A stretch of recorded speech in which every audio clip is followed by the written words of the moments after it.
কত খুঁজেছি তোকে তুই জানিস, আর আজ দেখা হলো, তাও এখানে, এই পরিস্থিতিতে।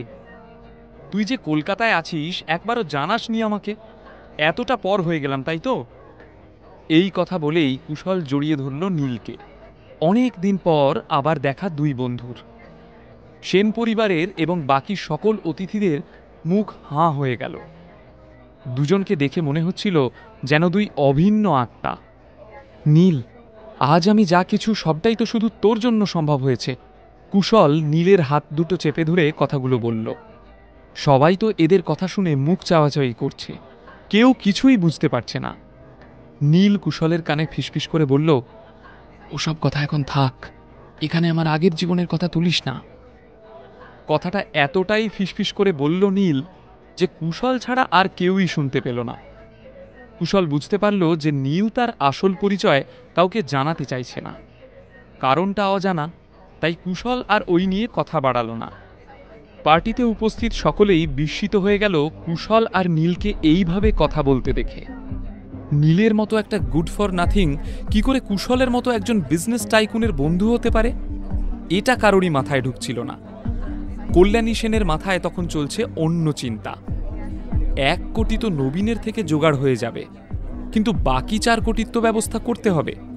কল্যাণী সবাইকে ডেকে বললেন, দেখো, এই পার্টিতে আমরা সবাই আনন্দ করেছি, তাহলে একা নবীন কেন সব টাকাটা দেবে? আমাদের উচিত কিছু কিছু কন্ট্রিবিউট করা। আমি তাই পরিবারের সকলকেই বলছি, নিজেদের তরফ থেকে প্রত্যেকে 50 লাখ টাকা করে দাও। কল্যাণী সেনের কথা শুনে পরিবারের সকলেই মনে মনে অসন্তুষ্ট হলো।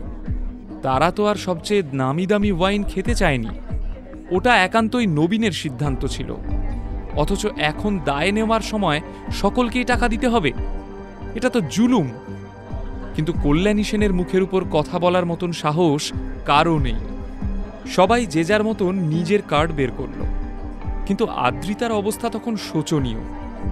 নীল তাকে যে টাকাটা দিয়েছিল সেটা তো ব্যবসার ধার শোধ করতেই খরচ হয়ে গিয়েছে আদ্রিতার। এখন তার ব্যাংকে খুব বেশি হলে 5-6 লাখ টাকা রয়েছে। এত টাকা সে কোথা থেকে দেবে? আদ্রিতাকে ভীত মুখে দাঁড়িয়ে থাকতে দেখেই ওর চিন্তার কারণ আন্দাজ করতে পারল নীল। নবীন সেন এতক্ষণ আসামির মতো এক কোণে মুখ গুঁজে বসেছিলেন, কিন্তু আদ্রিতার বিব্রত অবস্থা দেখে তিনি আর বসে থাকতে পারলেন না। তার উপর এই আদ্রিতা এবং নীল মিলে আজ নবীনকে যথেষ্ট হেনস্থা করেছে। কি হলো আদ্রিতা, কোনো অসুবিধা? এখন আবার তোমার ওই নাই নাই বানিয়া উড়িও না প্লিজ। তুমি তো তোমার বরের মতো ভিখিরি বাড়ির মেয়ে নও। সবাই যখন দিতে পারছে তুমিও নিশ্চয়ই দিতে পারবে, কি তাই তো? মনে মনে আশ্চর্য হয়ে যায় আদ্রিতা। এত বড় একটা কেলেঙ্কারি করার পরও নবীন কাকা কত সাবলীলভাবে কথা বলছেন। এতটুকু লজ্জা নেই তার? এখনো অন্যকে কথা শোনানোর মতো বুকের পাটা রয়েছে তার? তবে যতই তেতো লাগুক, নবীন সেন তো ঠিক কথাই বলে গেলেন। সত্যিই তো আদ্রিতার কাছে টাকা নেই, তাই নবীন কাকার কথার প্রতিবাদটা সে করতে পারল না। নীল সবটাই লক্ষ্য করছিল। আদ্রিতা এবং নবীন সেনের কাছে গিয়ে সে বলল, আমাদের নিয়ে এত চিন্তা করবেন না নবীন কাকা, টাকা থাকবে না কেন? আমাদের ভাগের 50 লাখ আমরাই দেব, আর সাথে আমার টেবিলের বিলটাও। কুশল, তুই কাইন্ডলি একটু দেখ আমাদের কত বিল হয়েছে। কুশল চোখ বড় বড় করে বলল, কি বললি? তুই বিল দিবি, তাও আমার হোটেলে এসে? আমাকে এতটা চামার ভাবিস নাকি তুই? নীল চোখ টিপে ইশারা করল। কুশল বুঝতে পারল আরও কিছু ব্যাপার আছে যেটা নীল এখনো ফাঁস করতে চায় না। কুশল সম্মতি জানিয়ে ওয়েটারকে বিল আনার জন্য ইশারা করল। নীল আদ্রিতার ভাগের 1 কোটি টাকা বাদ দিয়েও নীলদের টেবিলের আরও 50,000 টাকার বিল হয়েছে। নীলের টেবিলে সে ছাড়াও যারা বসেছিল তাদের সবার ভাগের টাকাটা নীল মিটিয়ে দেবে বলে ঠিক করল। কিন্তু কুশল বলল, না নীল, তুই আমার বন্ধু, তাই এইটুকু ডিসকাউন্ট তো আমি তোকে দেবই, বাস, আর একটাও কথা শুনতে চাই না আমি। নীল এবং কুশলের এমন গলায় গলায় বন্ধুত্ব দেখে কল্যাণী সেনের চোখ উজ্জ্বল হয়ে উঠল। তিনি হুইল চেয়ার করেই এগিয়ে গেলেন কুশলের দিকে। বিগলিত হাসি হেসে বললেন, দেখুন দেখি আমাদের কি সৌভাগ্য, নীল তো আমাদেরই আদরের জামাই, আমাদের ছেলের মতোই। ওকে যখন ডিসকাউন্ট দিচ্ছেন তখন আমাদেরও নিশ্চয়ই দেবেন। কুশল কৌতুক মেশানো চোখে কল্যাণীর দিকে তাকিয়ে ব্যঙ্গ করে বলল, উমা সে কি? ও আপনাদের জামাই নাকি? এই যে একটু আগেই দুচ্ছাই করছিলেন, ও নাকি অপদার্থ ঘর জামাই? অপদার্থ জামাইয়ের বন্ধু কিন্তু আরো অনেক বেশি অপদার্থ হয়। কল্যাণী ভালোই বুঝতে পারলেন এর পরের উত্তরটা কি আসতে চলেছে। কুশল বলল, সরি ম্যাডাম, বিল দুটো হবে, আপনাদেরটা আলাদা, নীলেরটা আলাদা। নবীন সেন যেন নিজের চোখকে বিশ্বাস করতে পারছিলেন না। যে নীলকে তিনি ভিখিরি ভেবে অপমান করতেন, সে আজকে এত সহজে 1 কোটি টাকা বের করে দিচ্ছে। বড়লোক বন্ধু নিজের হোটেলে ডিসকাউন্ট দিচ্ছে তাকে। নীল যখন নিজের ওয়ালেট বের করে ওর সুপার কার্ডটা বের করল, তখন সবার মুখই হাঁ হয়ে গেল। কে না জানে যে এই সব সুপার কার্ড যার তার পক্ষে অ্যাফোর্ড করা সম্ভব নয়। এই কার্ডের কোনো আপার লিমিট হয় না। নীলকে অতি সহজেই এত টাকা পে করতে দেখে নবীন সেনের মুখ কালিবর্ণ হয়ে গেল। মনে মনে ভাবল, নিশ্চয়ই কোনো বেআইনি পথে জুটেছে, তাই এমন কাঁড়ি কাঁড়ি টাকা কামাচ্ছে। আদ্রিতাও অবাক হয়ে গিয়েছিল, কিন্তু এখন এটা নিয়ে কথা বলার মতো পরিস্থিতি নেই। তার সম্মান রক্ষা হয়েছে, এটাই যথেষ্ট। অন্যরা যখন বিল পেমেন্ট করতে ব্যস্ত, তখন আদ্রিতা নীলকে ধন্যবাদ জানালো। নীল উত্তরে বলল, তুমি আমার স্ত্রী আদ্রিতা, এটা আমার কর্তব্য। After all we are a family. Adrita এক ঝলক নীলের দিকে তাকিয়ে মুখ ঘুরিয়ে নিয়ে বলল, এত এক্সাইটেড হওয়ার কিছু নেই। পরিবার বললেই পরিবার হওয়া যায় না, কাজেই তুমি আবার এটা নিয়ে অতিরিক্ত কিছু ভেবে ফেলো না। নীল চুপচাপ শুনল। আদ্রিতা একটু দম নিয়ে আবার বলতে শুরু করল, আজ তুমি টাকাটা না দিলে আমাকে সত্যিই অসম্মানের মুখে পড়তে হতো। সেই কথাটা আমি মনে রাখব।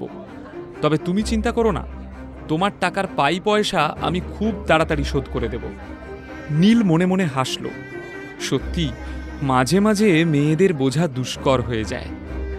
আদ্রিতা, তুমি বরং বাড়ি চলে যাও, আমার একটু কাজ আছে, সেটা সেরে আমি ফিরব। আদ্রিতা খুব ভালোই বুঝতে পারল যে পুরনো 2 বন্ধু মিলে আড্ডা দিতে চায়। আদ্রিতার নিজের মন মেজাজও খিঁচড়ে ছিল, তাই সে আর কথা বাড়াল না। সবাই যে যার মতো বাড়ি চলে গেল। তারপর নীল এবং কুশল আড্ডা দিতে বসল। তুই তো বিরাট ব্যবসা ফেঁদেছিস রে, আমি তো ভাবতেই পারছি না এই 5 স্টার হোটেলের মালিক তুই। I really proud of you ভাই। সত্যি কি এটা আমার কৃতিত্ব নীল? আমি তো মনে করি আমি আজকে যা কিছু করতে পেরেছি সবটাই শুধু তোর দয়ায়। সেদিন যদি তুই আমার পাশে না থাকতিস, তাহলে রাস্তার ধারে একটা চায়ের দোকান খোলার ক্ষমতাও আমার হতো না। যখন নীল ওর পরিবারের সাথে দিল্লিতে থাকত, সেই সময়ের ঘটনা এটা। তখন রায়চৌধুরী ইন্ডাস্ট্রিজের মালিক ছিলেন নীলের বাবা, হীরেন রায়চৌধুরী। নীলের হাতে তখন অফুরন্ত টাকা। কুশল আর সে অনেক ছোটবেলাকার বন্ধু, কিন্তু একটু বড় হয়ে ওঠার পরে কুশল খারাপ সঙ্গে পড়ে যায়। নীল জানতে পেরে ওকে অনেক আটকানোর চেষ্টা করেছিল, কিন্তু পারেনি। কুশল নিজের জীবনটাকে শেষ করে দিতে বসেছিল। তারপর সব জানাজানি হয়ে যাওয়ার পর ছেলেকে আটকানোর অনেক চেষ্টা করেন কুশলের বাবা, কিন্তু তারপর সব চেষ্টায় ব্যর্থ হয়ে কুশলের বাবা ওকে ত্যায্যপুত্র করেন। এক ঝটকায় কুশল একেবারে রাস্তায় এসে দাঁড়ায়। ততদিনে সে তার ভুল বুঝতে পেরেছে। ঘুরে দাঁড়াতে চাইতো কুশল, কিন্তু কিছুতেই পথ খুঁজে পাচ্ছিল না। সেই সময়েও নীল এসে দাঁড়ায় কুশলের পাশে। কুশলকে 10 কোটি টাকা দিয়ে সাহায্য করে।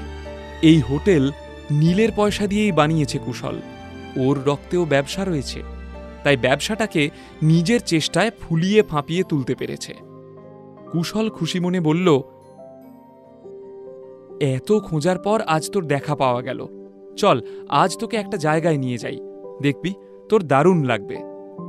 নীল খুশি, কিন্তু সে জিজ্ঞেস করল, আরে কোথায় যাব সেটা তো বল, আগে গাড়িতে তো ওঠ, তারপর সব বলছি। না, এত সাসপেন্স আর সহ্য করতে পারছি না ভাই, এবার বল তো কোথায় যাচ্ছি আমরা। তোর পৃথাকে মনে আছে? পৃথাও এই শহরেই আছে, আর আমার মতোই তোকে এত দিন ধরে খুঁজে চলেছে বেচারি। আমি আজ তোর হদিশ পেয়ে সবার আগে ওকে ফোন করে জানালাম। ও যে কি আনন্দ পেয়েছে তোকে বলে বোঝাতে পারবো না, তুই নিজেই দেখে নিস।